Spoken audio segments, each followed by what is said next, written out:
Go back to see your Out to work? Yeah. All right, it's 10:30, so I'm gonna go ahead and get started. That's okay with you guys. A couple of things here.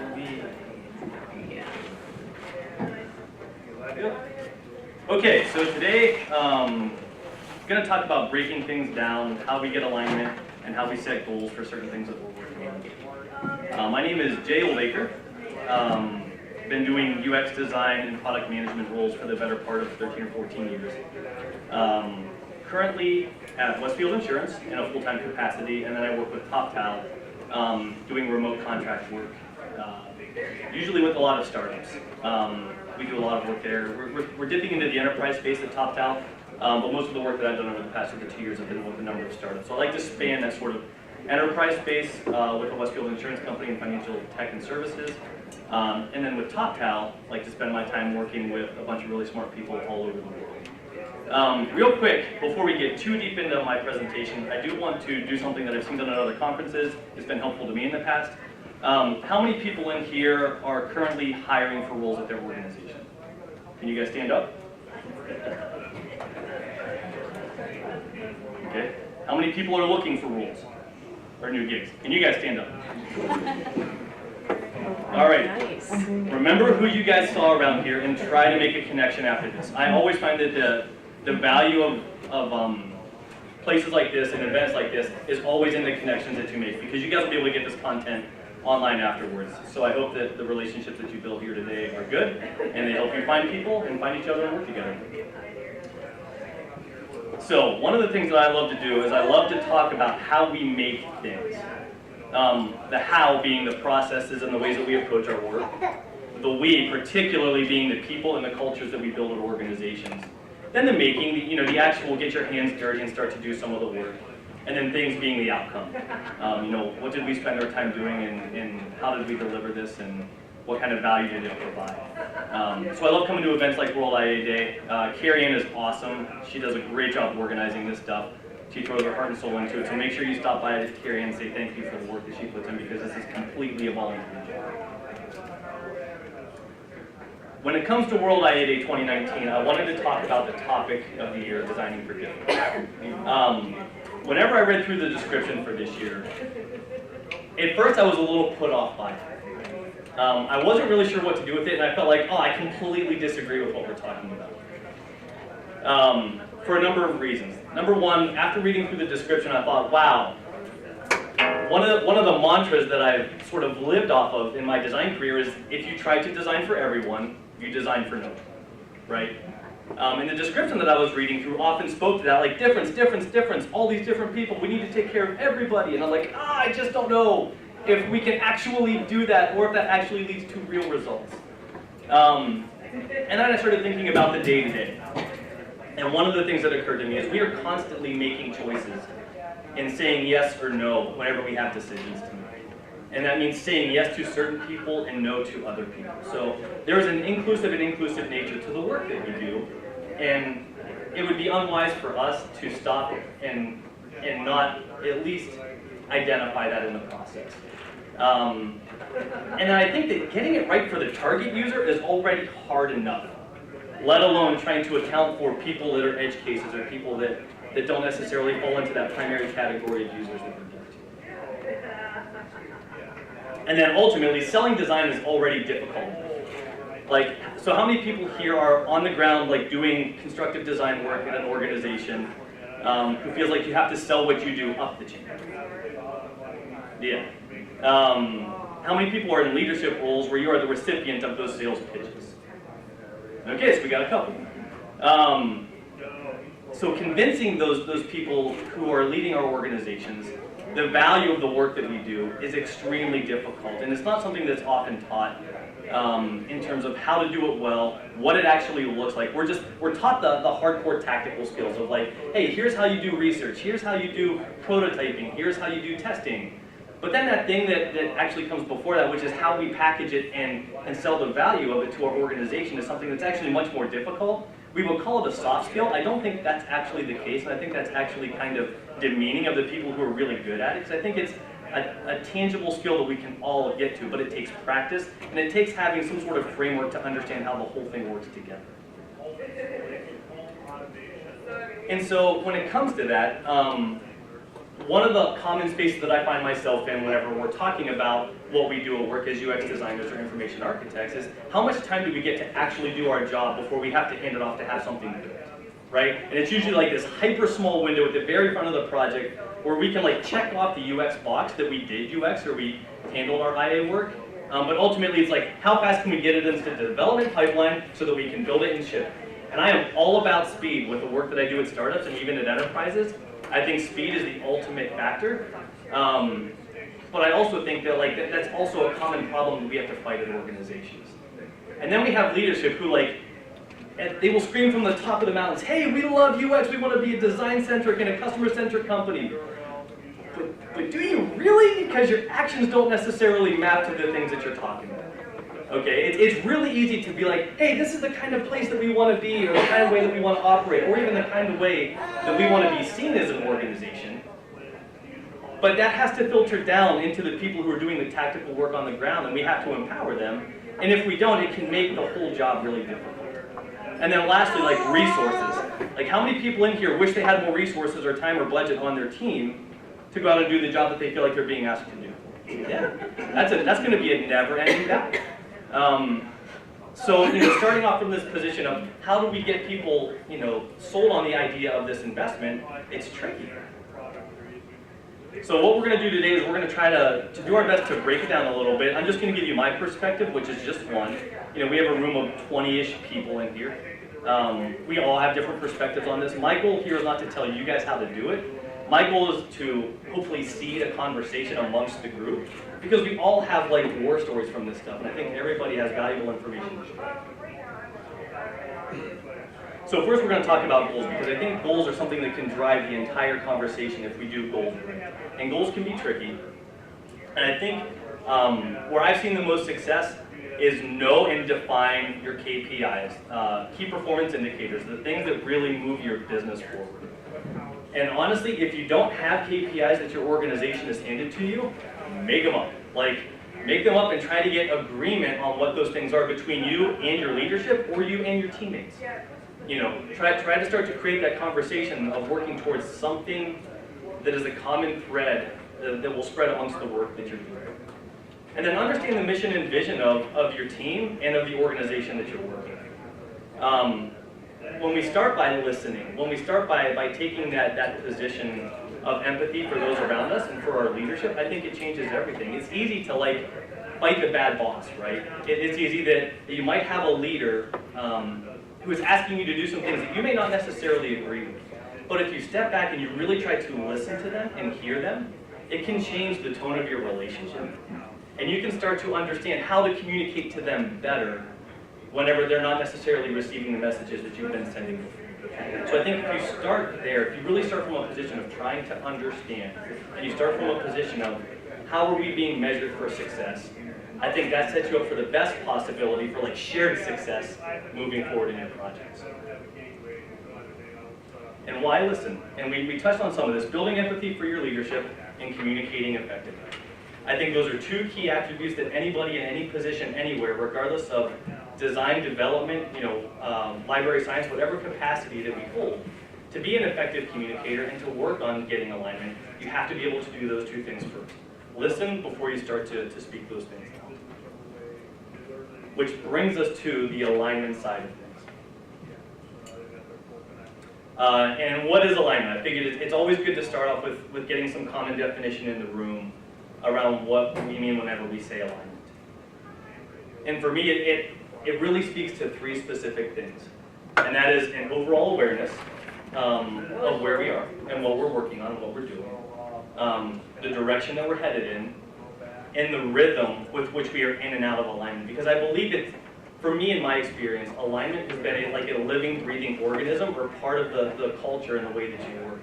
And there are times when you are in alignment, and if you think of it like a guitar would be a good example. If you get all your strings tuned properly, things are going to play great, right? And after playing for a while, things start to go out of tune, and then you have to pause and sort of reset and bring them back into tune so that they're going again. And that's where awareness comes into play. being able to hear and pay attention to the surroundings around you, to the people around you.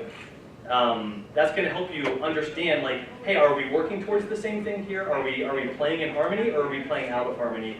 And what do we need to do to stop and make sure that we work on getting that kind of alignment back in place? How do we get it? Now, this is where it gets interesting, because I think this changes from organization to organization. Every individual is different, which means every team is different. So these are some things that I've picked up on my journey, but I'd be curious to hear from you guys after we're done, if you guys have any other observations or things that have worked for you in the past. First, you got to start with aligning yourself. I don't think that, it's sort of like being on the airplane and putting your own oxygen mask on before you put anybody else's oxygen masks on. Like, you have to start with that particular goal of figuring out how to find your center point and moving forward before you can start to pull others in with you and try to get them in alignment with you. The next thing that I would say is focus on language. Language is such a big deal, and we don't often slow down long enough to create shared understanding or some commonality around the words that we're using. And it's really easy to think that I'm saying something and you understand the thing that I'm talking about. Even a word like empathy. Like, empathy can mean a bunch of different things for 3 or 5 different people that you're in a meeting with. So I think it's really important in your processes to make sure that that language is shared and that there's an understanding there and that we have a common definition for the things that we're talking about. And then creating reminders, create some checkpoints in your process to make sure that you are aligning to the work that you're doing and that you're in alignment with the team that you're on and that you're all working towards those goals. Now, those KPIs can be a good indicator that you're mapping towards whenever you have these checkpoints in your processes. And I'd encourage you guys to always take a step back and look at how the work you're doing is mapping to those things. But even if you don't have them, always create time and space to pause and remind yourself why you're doing what you're doing and how you need to do better to create that greater sense of alignment. How many people in here work in agile environments? Okay, so good number. Retros are a great space for this. Retros are, for those of you who aren't familiar with agile, at the end of a couple of weeks of work, the team will get together and talk about things that went well or things that didn't go well and how we can improve them. And a retro is a great space to bring up that question of, hey, what are our goals? Or that observation of, hey, we're doing these things, we have these kinds of behaviors over here, and I don't know if they're necessarily mapping to the goals that we've actually set out. So those are good spaces to create reminders and checkpoints to say, hey, how are we actually doing with this part of the process? And then lastly, when it comes to alignment, find partners or other allies if you can get them. And I think of one as a win. If you can even just find one other individual that you start to have some common language with, and you feel like you're working towards the same type of goal with, it becomes much easier to evangelize the cause amongst your bigger team than inside your organization when there's more than one of you. You're also not holding that burden all on yourself. I think that's another key point here, is that we can often feel like we are lone rangers in the process, and we can carry this anxiety and burden of I'm here to champion the customer, and I'm here to do the right thing, and I blah, blah, blah, blah, blah, blah. But I think that ultimately, when we find a partner in crime, it becomes a little easier to make that journey together, and we can share the burden that we're carrying when it comes to how we're trying to get these things done. And then lastly, no complaining, only making. If we're going to stop and complain that hey, we're not necessarily doing enough for people on the fringes, we're not doing enough in accessibility, we're not doing enough user research, great, I hear you, but you can't stop there. You can't just tweet this stuff out at 140 or 280 characters or whatever and call it a day. You have to actually take action on these things. You have to put that into motion and do something, otherwise I'm probably not going to take you seriously. When you do something, when you make forward movement, it shows how much you actually care about what you're talking about, and you're not just on the sideline making an observation. So now I want to get into the tactics of what this stuff actually means and what it actually looks like. And my first question is, how desperate are you? Because in our world, particularly in UX and IA, we talk a lot about things like accessibility, things like designing for people who don't commonly get designed for. And I think it's really important to really step back. And it's good to have that kind of perspective. And it's good to want to, promote that kind of empathy for all people. But when it comes down to like, what am I going to do about this thing? You got to ask yourself, like, what am I willing to give up in the process? And so first we're going to talk about DEF CON 5. Who's seen War Games? Who remembers the movie War Games? Who are my 80s people? Yes. Love that movie. And the only way that I could think of this was in stages of DEF CON of desperation. So DEF CON 5, like, I'm not so desperate, but I feel like it's kind of the right thing to do. I think when you're at this point in the process, you start with knowing your numbers. I think that will always be helpful to you. Know how many customers you have or how many users you have of your software and be able to speak to some specifics about it. Right now it's like 3% of the American population suffers from some sort of visual impairment. So that's like, what, 3 million people? Now we can start to like build some sort of idea around how many people this affects and how our business or organization needs to relate to that factor. Like, we can start to say, oh yeah, there are people who are customers of ours that we need to care for who deal with this as an issue. Or maybe we've created some software, some experiences that create more problems for them rather than less. So start to know your numbers there. Know the numbers of your customers, know the numbers of the cause that you're caring about, because I think that will be helpful to you in the end. And make the business case for it. Like, what would be better than to be able to say, hey, we are such and such organization, and so I'll use Westfield Insurance as a great example. Let's say Westfield was renamed Left Field. And Left Field Insurance only created insurance for left-handed people.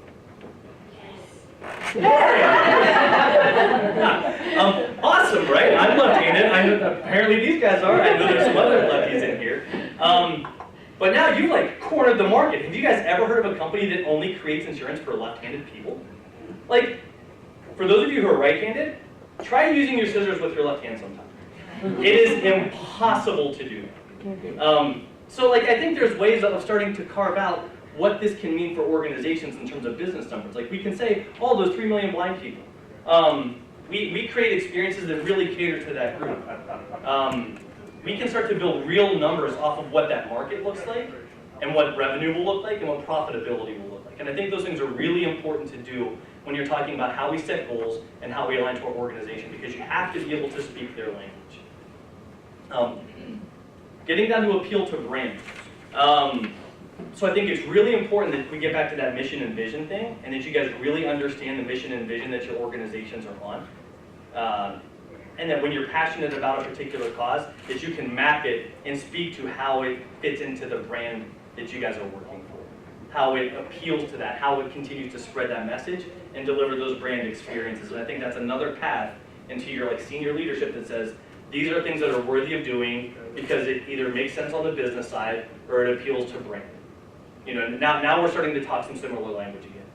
And then when you're not so desperate, just start planting the seeds. Like, you don't have to solve every problem right away, right? You can start to have some language and some conversation with key people in your organization and start dropping hints of like, hey, we should be concerned about these things. Or start sharing articles where you see other organizations really tackling some of these problems, particularly if they're competitors. And like, start to remind people that, oh yeah, other people really care about this cause. I think maybe it's important for us to do that as well.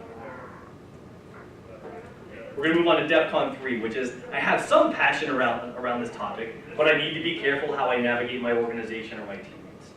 But I think here's where you really start making the ask. Like, we're going to start, you've identified some key business numbers, or you've identified some brand pillars, and you can start to like put together some conversations with your leadership around, hey, here's some things that I want to do, and here's why I think they make sense for us. When your planning stages come up, whether it's for a project or if you're doing sprint planning and agile stuff, that's where I think you identify those needs there. Like, you bring those up to your project or product managers, and you say, hey guys, these are things that we really need to be concerned with because they affect our users and in turn affect some of the outcomes that we have as a business. Or you can identify skill gaps. If you have a team of UX designers, but you're kind of thin on the research side or kind of thin on the accessibility side, like, that's a great moment to say, hey organization, hey staffing people, here's a skill gap that we have that if we fill it, we'll be able to use across the organization and get lots of benefit from it. And then like, show the results from your research or from your testing. Like, do a better job of evangelizing the work that you've done and the contributions that you've made as individuals, and get people understanding the why behind it. You know, especially if you're able to get findings that point to the particular issue that you're trying to push forward. But DEF CON 5, like DEF CON 5 is my favorite because it usually fits in with the way that I work anyways, which is why I usually get in trouble. When ask for forgiveness, like the old saying of ask forgiveness, not permission. And I think it's really important in spaces like this when we're talking about designing for difference and accounting for a whole world of people who usually aren't necessarily accounted for. I think you just do it. Like, and this may mean you're working longer hours than normal. You know, if you're normal 40-ish hours or whatever, that you get the normal part of your job done, but you're hyper passionate about solving this one problem for this one particular kind of user, it's on you to put in those extra hours. Like, if your organization's not giving it to you, that's great, I understand it, don't complain. If you're actually super passionate about it, go do the work anyways. Like, don't make it about your compensation, don't make it about the agreement that you have with your employer about how many hours you should or shouldn't be working. Like, go do the job. And then the other side of that is, if it's better for those edge cases, most of the time it's better for your target user. So if you know you're able to improve those accessibility problems that other people are having, you're already, like, there's a natural ramification that you're going to improve the experience for your target users too.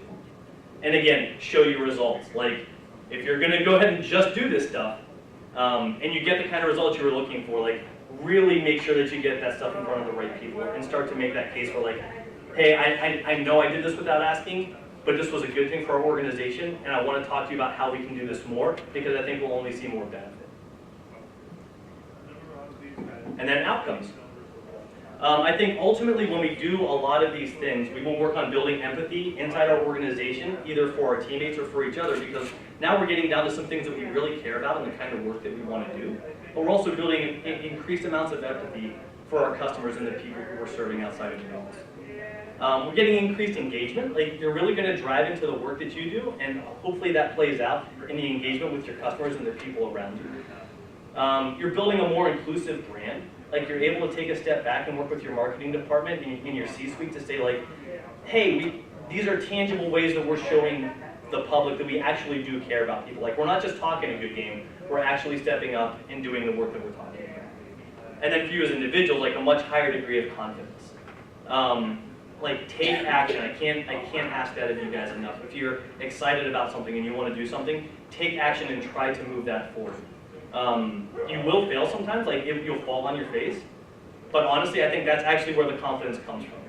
Because I think what you will learn is, hey, if I take a shot and I fall on my face, you'll learn that you can actually survive falling on your face, which I think is the biggest key there. Your confidence isn't going to come from getting it right all the time. Your confidence is going to come from saying, oh, that fall wasn't so bad. I can actually do this. And then ultimately, I think doing work like this, and the reason it's important is because it comes from your heart, but it's rooted in reality. You want to pursue some of these passions because you really care deeply about these people and you want to see their needs taken care of. But you can do that in a way that is rooted in real data, a real business sense, and a real agreement between the organization and the customer. And what I want for you guys going away from here and after hearing this, a couple of things. I want you to keep attacking this stuff with the passion that you have. Use your heart. Like, don't let the organization beat the heart out of your work. Like, if you really care about something and you really care about people, like, do that. And that leads to the authenticity that I always want in the organizations that I work for and the people that I consult with. Like, be who you are and bring all of that to the table every single day. Because I think that's when you're going to be the most fulfilled at work. And I think that's when you're going to offer the best parts of yourself to the organization. And I can't ask that for you guys enough. Before I get done, a couple of things. We're going to step back a couple of slides. We'll just stay here. So we've hit on a couple of different topics, and before we get into Q&A stuff, have a couple of giveaways. So one of the things that we've talked about is, like, taking some risks. Who here is, like, deathly afraid of risks? Like, who here you're just like risk averse, like, there's no way that I'm going to be doing anything. Anybody in here that feels that way? No? You guys are all risk takers? Okay, I expect to see, like, tons of stuff coming out of this of, like, you guys just throwing down and flipping tables at everyone. Like, I can't wait for that. You guys are my people. Who's new to a leadership role? Anybody here? What? Wendy, my friend. So Wendy and I used to work together at Westfield before she moved over to OE Connection. Wendy, here is Dare to Lead by Brené Brown. Brené is one of my favorite authors. I think that will do well for you as you try to grow in leadership. Thank you. You're welcome. Dare to Lead by Brené Brown. She's a social worker from Texas who speaks to vulnerability and fear. She's phenomenal. I can't recommend her enough. She has a TED Talk that will just blow you away. Who has a fear of not getting things right or perfection? Like who's our type A personalities here? Lots of you guys. Awesome. Let's go with birthdays. Anybody born in June of that group? Okay. First part of the month? The 11th? I'm on the 22nd. 20. So I'm born June 1st, so this goes to this guy. Brave, not perfect. Another good book and a good resource for saying like, hey, here's how I can move things forward, but not necessarily have to get things right before we push them out. And then this is for my DEF CON 5 people. Who here's been fired? Ever from an organization? Yes! All right, you guys survived that one. So who got fired for reasons that they thought were like, I stood up for something and I didn't, like I did it right. All right, we're down to all three of you guys, okay. Who got fired most recently? 2012. 2012? Oh, Yeah. well, we don't know if I quit or was fired. Yes! And Scott, I know you, I know your situation. I'm gonna go with Ryan on this one. And sorry, baby, for the language, the subtle art of not giving up. A good book, a good confidence builder. I think you're gonna like that one. And then lastly, like, okay, last one before we get into some Q&A stuff. Let's see how we're doing on time. Who's like an unapologetic bubblegum pop music band? Like, not afraid to say it at all. Like, I love this. Well, man, I don't even have to ask them. So this book is an interesting one. It might surprise you guys. Hindsight, Justin Timberlake. Oh, really? You read the book? What you may not know about this book that I found to be super interesting, that actually Scott had let me in on. There's one of the most well-known design organizations in the world called Pentagram, and a designer by the name of Michael Beirut. They did all the design work and the layout for this book. It's a beautiful, beautiful, well laid out, well thought through book, and I think you're gonna like it. So this is for you, and I hope you're banging this in Justin Timberlake the whole way home. Yeah, you're welcome. So questions, let's talk about some of the content we talked through. Let's talk about goal setting, let's talk about alignment, let's talk about DEF CON. You guys have any questions right now? Yeah, go for it. What's your name? I'm Jackie Greenfield. Jackie, nice to meet you. I'm wondering when or if do you bring that legal aspect of things up for accessibility? The legality around it. The legality piece, yeah. Do you have a specific problem that you're talking about? No, I work for an agency, so I work for a lot of different companies, but just Okay. in general, trying to, do you want to try and, generally try to do both, like the legal Yeah. and the it's good thing, but I'm kind of curious in your take on how you bring that up. So with a company like Westfield, who has a lot at stake when it comes to the legality around the things that we do, we will take those things very seriously. And fortunately, our chief digital officer, Matt Lehman, right out of the gate was like, we have a particular accessibility standard that we must hit for compliance purposes. I think when you start introducing that word compliance, like people start to listen. And I think that's a really critical thing. So if you can start to understand what those needs are from a legal perspective, they're only going to help your business case. So I think use those as much as you can. Yeah? Yeah? I want to know a little bit more about red roots. About which part? Red roots. Try to think of a good. Anybody else have an example? Can you ask the question again? I want to know a little bit more about red roots. Red roots. Sorry. I'm sorry. Red root is like a direct direction to the, but I don't know much about that, so that's why I'm thinking about that. Okay. How many people in here have experienced retros before in space? Okay. Can anybody offer up what Can someone give an example of what a good retro has felt like? Like, what were some of the topics you covered? Go ahead, Scott. So, excuse me while I remove my drum. So I've been, to give you a little background, I've been embedded in agile environments for about 8 years at software companies, startup companies specifically. So I'm a certified Scrum Master too, so I know a little bit more technical background. We always do like after action reviews, and we do it in kind of 2 capacities. We do a start, stop, continue. We say like, okay, what did we do good this time? What can we do better? What should we continue doing? And we really try to change the process every single 2 weeks. We're literally saying, did this tool work? Did it not work? Should we be using it? Should we not be using it?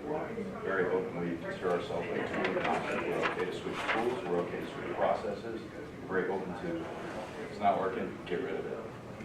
We do that with our documentation too. A lot of times I feel like we map the documentation and I ask people, did you use this? Did this serve you? Was there any value in this? If people aren't reading it, people aren't looking at it, get rid of it. There's no reason to do it. So it's really, I think Jay hit on something really square, and that's shared understanding. If your documents and your tools and your communication, if you're translating that deep understanding into shared understanding, then you're firing on all cylinders. So do we take user input for the reviews?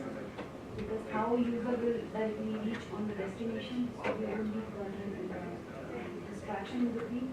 So in this, we need user input. yeah, so for our retros, we didn't really implement user experience. It was really about the team operation.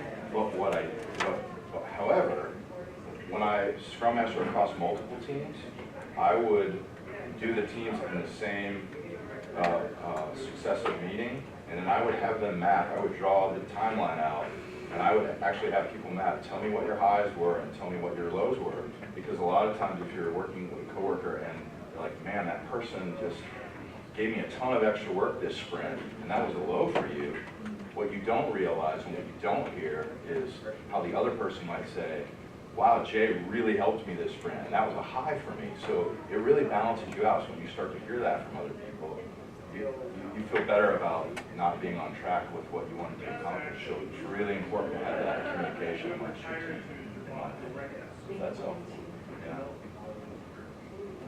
Yeah. Anything else? Any other questions? All right, go ahead. Yeah, you talked about ways to get alignment. What are some of the common barriers, like from outside of you, to alignment that are challenges for you? Lack of clear goals. I think that's a major one.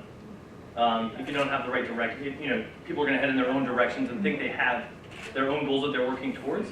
And that's why it's so important for leadership to constantly evangelize and ask for feedback around how clear they are speaking about the goals that they have. And that's why KPIs come into play, because they become measurable. They're like objective in nature. It doesn't stay in this weird subjective space. Also, have to be very good KPIs. They probably generalize to Yeah. the point where you can't take action on those. Mm-hmm. One of ours is Yeah. we have no influence over that. I mean, Mm-hmm. what we do is very minimal impact to that, and so that's not something we can take action to. Well, Jamie, why don't you give them a little context and tell them where you work and what you do? Oh, I work for my school, school insurance. I'm a product manager, and we're developing our customer portal. So it's very important for us to measure as a corporation our NPS score, which there's much debate in the industry as a whole as to whether that's really a valuable metric to measure anyways. But NPS really kind of, whether you would promote that company to another person has a lot of influence from a lot of different areas and not on a specific thing.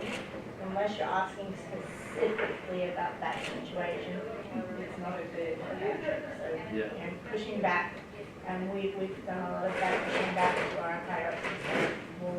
Well, what is the actual business value that we are trying to measure by that?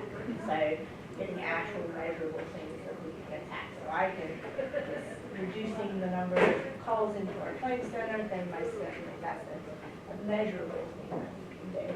And one of the things I liked about what Jamie did there Well, she took something that was a little more ambiguous, like a totality of NPS, which is the totality of experiences, and whittled it. She said, that's not going to work for me. I can't rely solely on that. I need something else that's a little more specific to the work that I'm actually doing to see if I'm getting success with it. And so, you know, Jamie works on that, communicates that back to the team, communicates that up, and now we're all starting to speak a similar language. And that's where I think that, like, it can't stop at, like, oh, NPS just isn't good enough. Because Jamie could have just settled there and been, like, done with the conversation. Rather than doing that, she did something and found a metric that did work. So I think that's the key component of that conversation. And then shared understanding, like, establish that common language as much as possible. Whether it's the customers you're working on, whether it's a method that you're using, you know, whatever it is, make sure people understand the things that you're saying. And if you feel like they may not, ask, like, follow up and say, hey, does anybody wonder what I'm saying? Because, like, people will get in front of you and nod their heads because they don't want you to think that they're stupid. So, like, create good space and good conversation around, hey, let's make sure that we're actually speaking the same language. Just kind of follow up with that. So we've tried all these things. When do we know it's not going to work? When you know it's not going to work? Yeah. It's time to That move on. depends on how quickly you're willing to give up. And that, you know, that's when for me, that's when it comes back to that DEF CON conversation. Like, how invested are you in it? How many different ways are you willing to try to get that thing to work? Have you exhausted all of your resources? Have you tried to make as many partners in the process as you can? How big of an impact do you actually think it has? You know, I think that sort of balancing act of when do I quit, when do I move on. You know, maybe your ultimate goal is, trying to think of a good example. So there's socioeconomic impact that happens with a lot of the work that we do. In technology, it's easy to assume that everybody has access to everything all the time, right? Not necessarily the case. So if you take a look at somebody who doesn't necessarily have access to some of the basic things that they need in order to do the things that your software helps them to do, and that's like a torch you want to carry, and one that you're trying to really push forward, regardless of what organization that you're at. If that organization is not the right place for you to do that, maybe it's time to figure out where the right organization is to do it. It doesn't mean you stop fighting for those people. It means maybe you take up that torch in a different space. So I think there's different ways of navigating that. So you're saying maybe broader, this can be personal as well as the vision and values of the organization. Right. And you're also saying this is a long term, like it's not a short term. Yeah. And I also think something that gets really interesting there is it can be hard to be patient with this stuff. Focus on what progress looks like. Like, taking that next step as an organization is a big deal. And that next step may not meet your individual standards for what you think it needs to look like, but it can mean a lot for what the organization is going through. You know, doing something that they didn't even think about or talk about at all before. Let's say it wasn't even on their radar, right? But now you're hearing conversation around it, and you're hearing some shared terminology around it. You may not actually be living it out yet and delivering products or services that actually do those things, but you've taken a step forward. And so it depends on how much patience you have and where you think that organization is going to go. Trying to drive something like that, they're making a clear distinction as to within this period of time, we're going to try X, Y, and Z to move that forward, and we'll check in along that process and regularly, you know, make sure that's Yeah. and we've done that several times, and that part of what retro is to make sure that, okay, those KPIs we had last time, how did that work? Did we get better, or we chose to change? If we didn't, we did. Yeah. So, Just after that is, I think where you're going, Jay, is the organization ready for that? Yeah. If they're not, it's okay to put that on the shelf, continue your cause, and then go back to it at some point. Yeah, so something that Scott and I like to talk about a lot is the difference between fast lane work and slow lane work. Like, what is going to take a longer investment over time to really, like, move the needle with? What are small, actionable things we can do right now to try to make a difference? Yeah.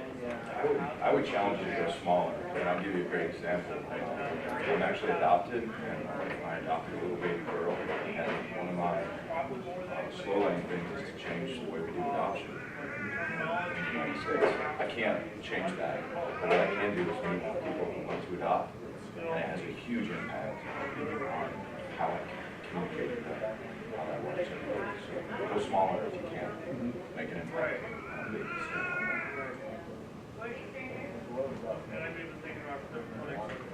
Well, thanks for listening, guys. I appreciate it. Find me online if you guys ever want to hang out, grab coffee, chat, or whatever, on Instagram, on Twitter. Love to hang out sometime, pick your brains, so I can learn from you guys too. Thank you.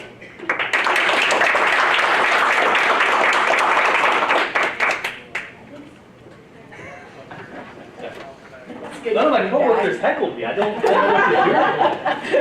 Good feedback. Thank you.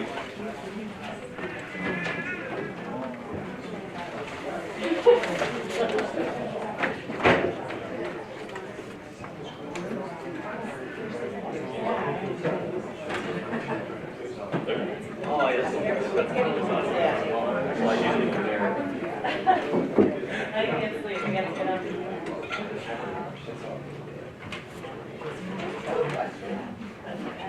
Sure. Yeah.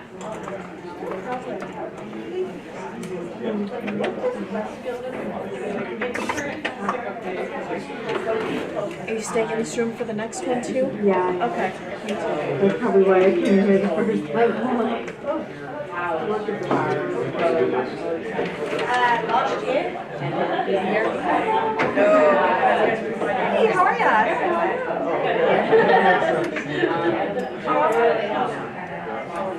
It was good. There were some technical difficulties, especially towards the end. The audio got a little funny, but it was good. It was right out there.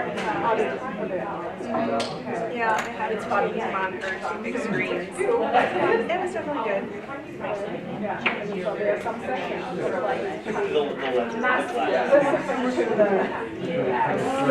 e-commerce, okay, so more on the marketing side, okay. But I started as a graphic designer, so I guess UX played a big role with that.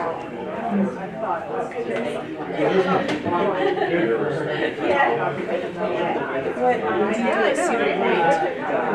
Right.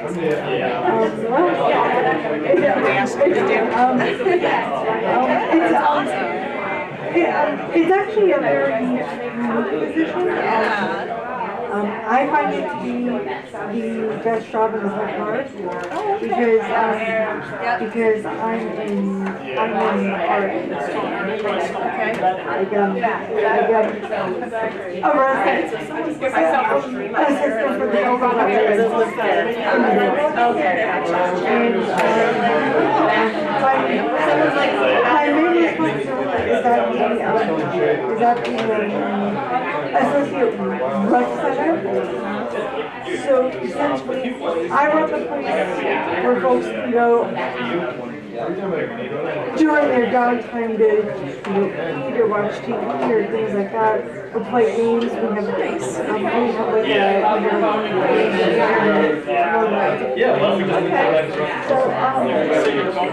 so I've actually gotten to meet friends from all over the world. I've gotten to I had this customer from like 4 different countries. So I got to learn a lot about what is really going on in other places compared to what's doing. So then do you live there for the summer and work there? I grew up in Huron, Ohio, which is like 15 minutes down the road from Steve, so I have been fortunate to have my folks have been back with me while I work there because there's a heck of a lot of these I've worked all the ones that Jane was going to, so this one we're in this room again. I've seen them, my family goes and people like stay in one of the hotels up there, and so I've driven by them and Maybe seen it might be them. interesting, but it's kind of risky I'm to. sure it's fun, you know, for college age kids. Than that one, but I think for this one, she's gonna do ethical design. The aeronautical points. I don't know exactly. Yeah, and then she wants to go this AI. Grateful and pleased and thank you and this may I have. Feel like golf. Yeah. Like, yeah, basketball, like, can I have ball? I'm like, what kind of activity have we have baseball, volleyball, basketball. This actually, both of these, like this one too, good And it customer always relationship. irks people when I ask my question.